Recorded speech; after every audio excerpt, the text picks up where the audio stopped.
आज आम कोटापंजीर किसी छतु बाहर थिला मुझे छतु को नहीं आसली आउ छड़ेदेली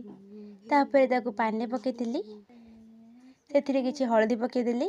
कारण से जहाँ सब पोक थे सब बाहर जाए तापर मु आलू काटिदेली पियाज कंचा लंका काटिदेली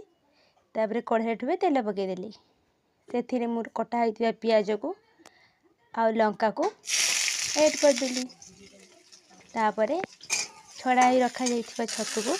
से पकईदेली तापर मु कटा होइतिबा आलू को से पकईदेली आउ से किसी हलदी टिके लुण ऐड कली